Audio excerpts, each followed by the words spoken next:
Olá pessoal, Mário Oliveira mais uma vez aqui, espero que estejam todos bem e o grande dia chegou.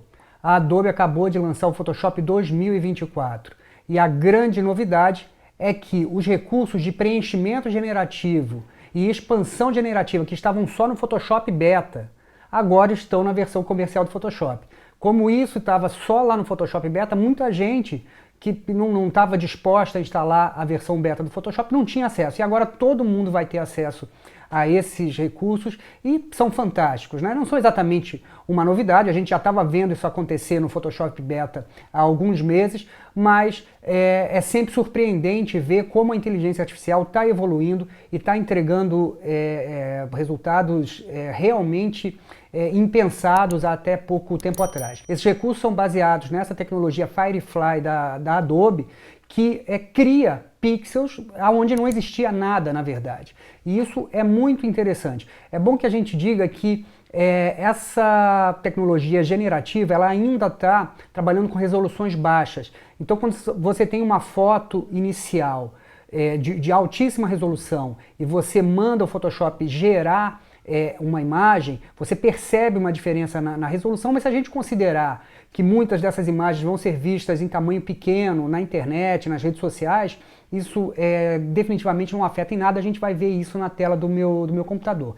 Então, vamos lá ver como é que a versão 2024 do Photoshop, a versão 25 do Photoshop 2024, está utilizando esses recursos de inteligência artificial. Então eu vou começar aqui com essa foto e a primeira coisa que talvez você queira fazer é ter acesso a essa barra de tarefas contextuais. Essa barra de tarefas contextuais dá acesso rápido a algumas ferramentas que estão aí espalhadas pelo Photoshop, dependendo daquilo que você está executando naquele momento. Se você não estiver vendo essa barra de tarefas contextuais, você vem em Janela e habilita a opção barra de tarefas contextual.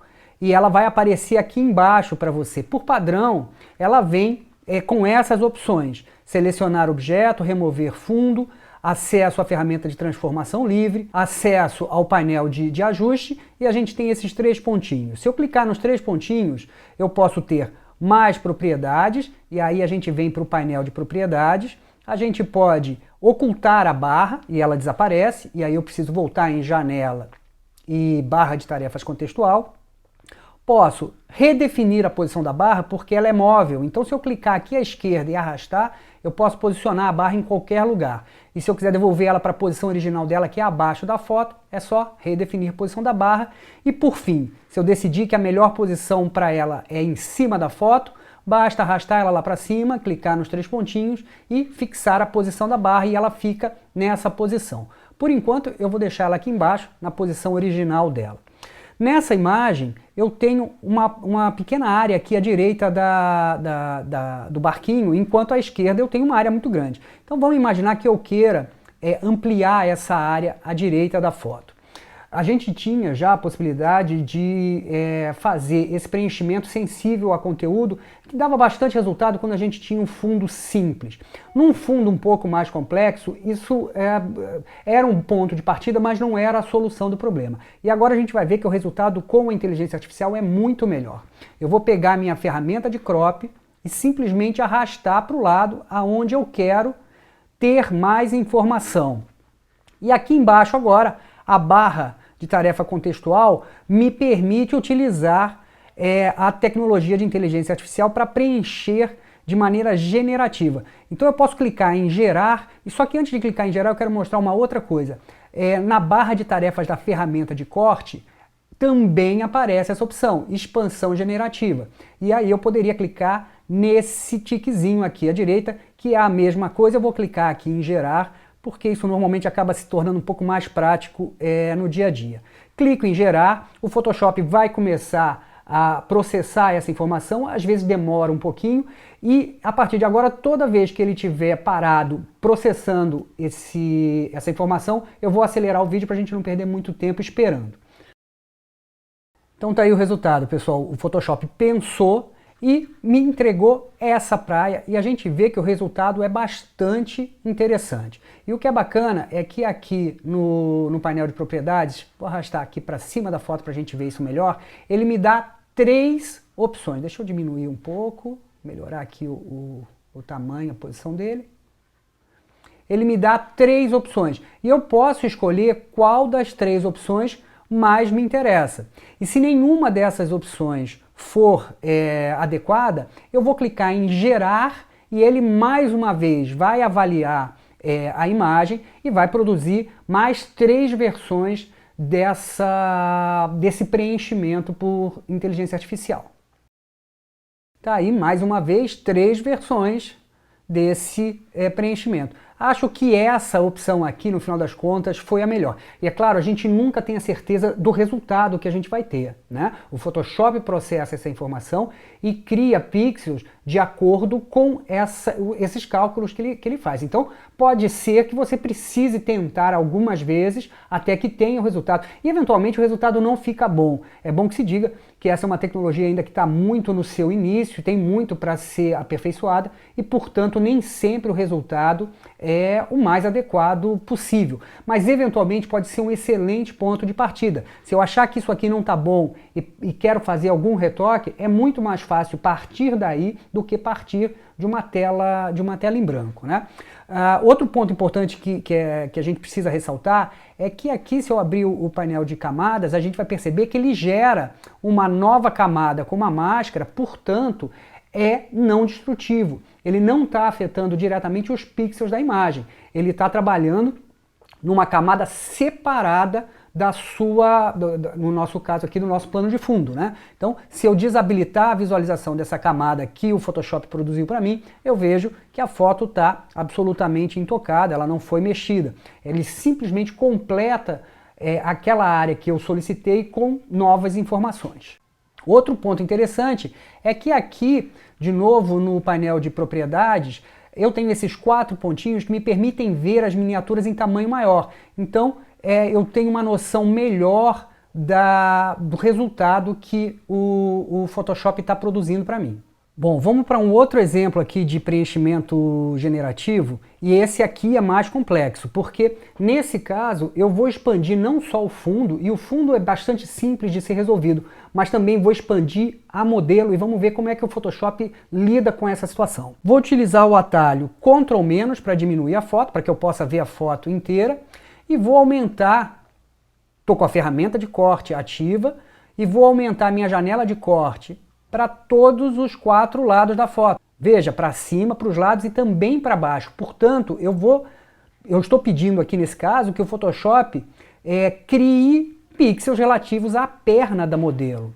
Vou clicar em gerar e vamos esperar para ver o resultado que o Photoshop nos entrega. E está aí o resultado. Vou puxar aqui o painel de propriedades para a gente ver as 3 opções que ele me sugere. Veja, eu posso escolher qual delas me interessa mais. E perceba como os detalhes da calça da modelo são criados de forma a parecer o mais realista possível. E é claro, né? Às vezes não fica da maneira como você gostaria. E aí é só clicar em gerar e novamente ele vai te dar mais 3 opções, até que você encontre o resultado mais adequado para a situação. Está aqui mais 3 opções e é só escolher aquela que te interessa mais. E se a gente aproximar a foto, a gente pode ver que é bastante interessante. A resolução não é a mesma da imagem original, a gente percebe uma perda de resolução, mas o resultado em termos de geração de pixel é bastante convincente em várias dessas opções que ele nos oferece. Um outro exemplo de uma situação em que essa tecnologia pode ser bastante útil é nessa foto. Vamos imaginar que eu queira mudar a proporção dessa foto agora e transformar essa foto numa foto quadrada. De novo, eu vou pegar minha ferramenta de crop e em proporção vou escolher 1:1, vou dar um Ctrl- para diminuir um pouquinho para eu enxergar o que eu estou fazendo e vou ampliar aqui a janela da ferramenta de corte, posicionando a imagem aqui no meio. E agora pedir para o Photoshop gerar os pixels que estão faltando para que essa foto fique quadrada. Essa é uma solução bastante interessante para aquelas situações em que a gente precisava cortar a foto quando queria postar no Instagram, por exemplo, no formato quadrado. Agora a gente consegue mudar essa proporção sem perder informações da foto, muito pelo contrário, acrescentando informações a essa imagem. E está aí o resultado. De novo, a gente tem 3 opções aqui no painel de propriedades, as 3 opções, e aqui embaixo na ferramenta de tarefas contextual também a gente tem como acessar essas 3 opções geradas pelo Photoshop. E aí você escolhe aquela que te interessa mais, e claro, de novo, se a gente aproximar, a gente percebe uma diferença na resolução da imagem. Essa parte de baixo é a fotografia original, e na parte de cima a gente tem os pixels gerados pelo Photoshop, e, como eu falei no início, ele ainda está utilizando uma resolução baixa, ele trabalha com blocos de 1024 por 1024 pixels, portanto é uma resolução muito mais baixa do que aquela que eu tinha na minha fotografia original, mas se a gente considerar que essa é uma foto que vai ser vista num tamanho pequeno, o resultado é bastante satisfatório. É claro que se você pensar em grandes ampliações, grandes impressões, isso ainda não está resolvido a esse nível, mas para aplicações de internet, de redes sociais, eu acho que o resultado está bastante satisfatório. Agora vamos a esse exemplo em que não só a expansão generativa, mas o preenchimento generativo vai nos ajudar. Eu vou remover esse cachorrinho aqui desse lugar. Para isso eu vou pegar a ferramenta de laço e vou fazer uma seleção bastante livre ao redor do cachorro. Veja que não precisa ser uma seleção muito precisa. E aqui, uma vez tendo um objeto selecionado, na barra de tarefas contextual eu vou clicar em preenchimento generativo, e o que ele me pede aqui é que eu digite um texto explicando o que eu desejo que ele me forneça naquela área da seleção. Mas nesse primeiro momento eu não vou digitar o texto, eu simplesmente vou clicar em gerar. E aí, se a gente só seleciona e clica em gerar, ele produz uma imagem, pixels, para completar aquela área selecionada a partir do que ele percebe na imagem como um todo. Vamos ver o resultado.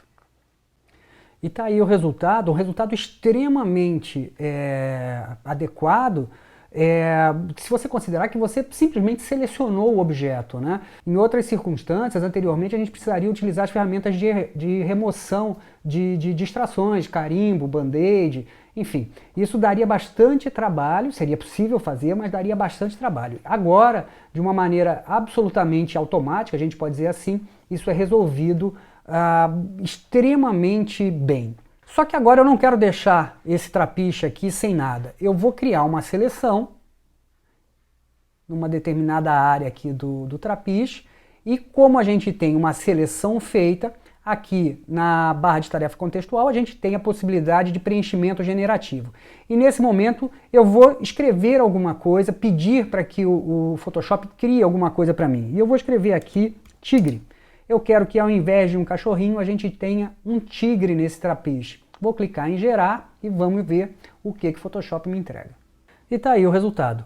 O tigre aparece no trapiche. E é claro, se a gente vier aqui no painel de propriedades, a gente tem as 3 opções. Eu posso escolher qualquer uma delas e eventualmente pedir para que ele gere outras opções. Então é isso, o resultado é fantástico, eu acho isso extremamente surpreendente. Como eu falei, nem sempre fica adequado num primeiro momento, mas é impressionante o que a inteligência artificial é capaz de fazer.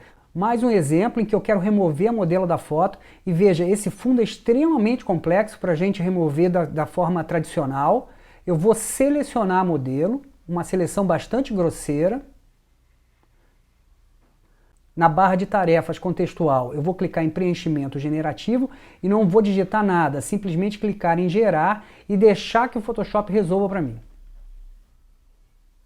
E é esse o resultado. É um resultado excelente, como eu falei, seria muito difícil reproduzir esse fundo com as ferramentas tradicionais. Mas eu posso fazer ainda algo a mais. Mais uma vez, eu vou fazer uma seleção aqui nessa área da calçada, vou em preenchimento generativo e vou escrever um prompt, uma informação, uma instrução daquilo que eu quero que o Photoshop produza para mim. E aqui eu vou escrever turistas andando. Clico em gerar e vamos ver se o Photoshop consegue popular essa rua aí com alguns turistas andando. E tá aí, ele coloca a imagem daquilo que ele julga adequado como sendo turistas andando, E a gente tem algumas outras opções. Olha, essa aqui me parece bastante boa. E perceba como ele considera a profundidade de campo. Ele coloca as pessoas desfocadas em função da profundidade de campo que a gente tem na nossa imagem. Então, é um resultado bastante satisfatório, considerando o pouco esforço que a gente teve.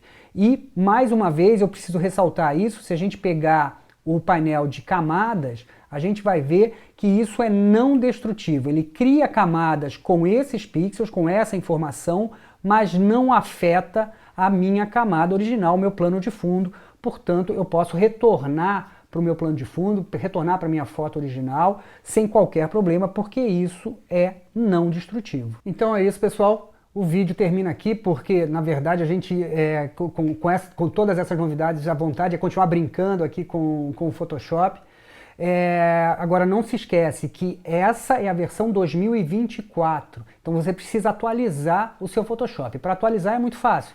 Basta você vir aqui na sua Creative Cloud, em aplicativos, e aqui na lista de aplicativos que você tem instalado no seu computador, ele vai te dar a opção de atualizar o Photoshop. No meu caso não tem mais porque ele já foi atualizado, mas ela vai estar logo aqui em cima, é só clicar em atualizar, ele atualiza automaticamente para você e você vai poder testar aí nas suas fotos, enfim, toda essa possibilidade que a inteligência artificial tá abrindo para a gente. Eu não tenho medo de errar em dizer que a partir de agora a gente vai ter uma outra virada na fotografia. A gente teve uma virada fundamental da fotografia analógica para digital e agora da digital para inteligência artificial. A fotografia nos próximos anos não vai ser nada disso que a gente conhecia até agora. E vamos ver como é que a gente pode tirar proveito disso, como é que o fotógrafo pode utilizar esses recursos a seu benefício, a seu favor no seu trabalho. Se você gostou desse vídeo, se isso foi útil, se isso acrescentou alguma coisa aí no seu conhecimento sobre Photoshop, não esquece de curtir, comentar, compartilhar e se inscrever no canal. É muito importante isso pra gente. Isso faz com que o YouTube recomende o vídeo para outras pessoas que, assim como você, também podem se beneficiar desse material. Muito obrigado por terem ficado até aqui e até o próximo vídeo.